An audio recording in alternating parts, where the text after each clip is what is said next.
Chegou a hora da nossa pausa gostosa do café. Doutora Solange Guastaferro, a senhora jogou na Mega Sena, doutora Solange? Não joguei, Tiago. Não fui eu a milionária. Bom dia. Bom dia, doutora Solange, bem-vinda. Muito obrigada. Bom dia a todos que nos assistem. Bom, vamos falar de um assunto muito importante, né? Porque trata-se do envelhecimento ativo. Eu queria que a senhora explicasse um pouco mais sobre isso, porque num país como o nosso, onde o idoso muitas vezes ele não é respeitado, com problemas assim gigantescos, né? Infelizmente, como é que a gente pode envelhecer com qualidade num país como o nosso? O que é que a gente pode dizer para a melhor idade, hein? Então, a gente tem que pensar o seguinte, existem pesquisas, né, que estão mostrando que em 2050 nós vamos ser 2 bilhões de idosos, pessoas com mais de 60 anos. Bilhões? Isso, no mundo, né? Sim. Então, o mundo está envelhecendo, certamente.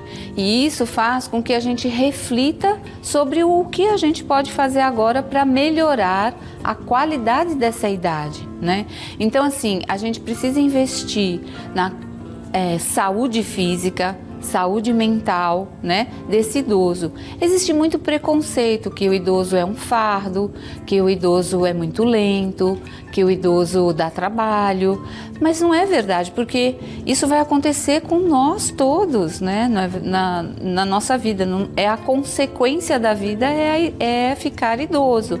E quanto mais a gente investir na qualidade dessa vida idosa, mais fácil vai ser ficar idoso, né? Então a gente tem que investir na saúde, né? Investir na saúde mental, procurar se atualizar, procurar se...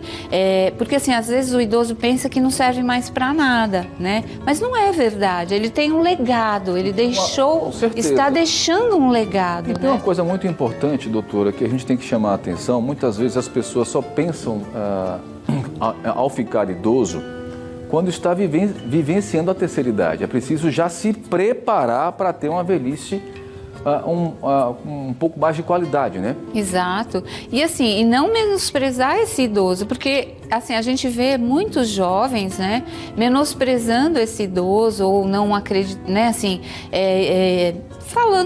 tirando onda, tal, mas essa pessoa também vai ficar idosa, todos nós. Se conseguir chegar até lá, né? Então assim, a gente precisa preservar esse legado que esse idoso está nos deixando, certamente. Então a gente precisa ajudar a que ele tenha realmente essa postura, quem está chegando mais nessa idade, a se enxergar como uma pessoa que precisa se cuidar. Precisa cuidar da saúde, precisa cuidar da alimentação, precisa ter atividade física para ter uma idade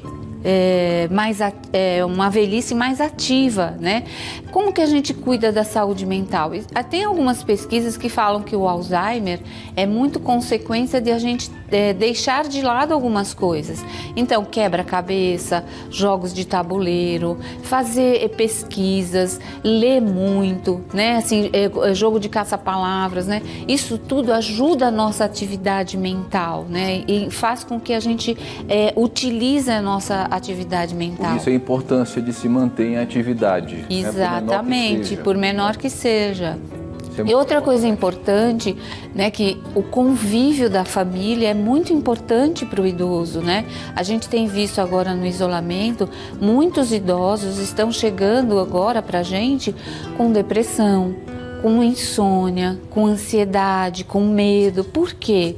Porque ficaram isolados, né? Então, assim, é muito difícil, né? Foi muito difícil para essa idade. Nós temos, então, aí desafios gigantescos. Por exemplo, nós temos um país que não respeita o seu idoso, não tem política pública séria para isso. Na prática, tem muita conversinha, muito blá, blá, blá, mas que isso não resolve. Nós temos do outro lado essa cultura de achar, do jovem achar que o idoso é material descartável, né? E ao mesmo tempo, nós também temos as limitações das próprias pessoas. Ou seja, tem gente que não se aceita que está envelhecendo. Isso. E aí começa com problemas internos, entram em contradição o tempo inteiro, essa briga interna. Exato. O corpo envelhece, a mente continua, em alguns casos, ativa, mas aí fica esse duelo. Essa dicotomia, exatamente, né? o que fazer? Exatamente. Então, a gente precisa entender que envelhecer é consequência.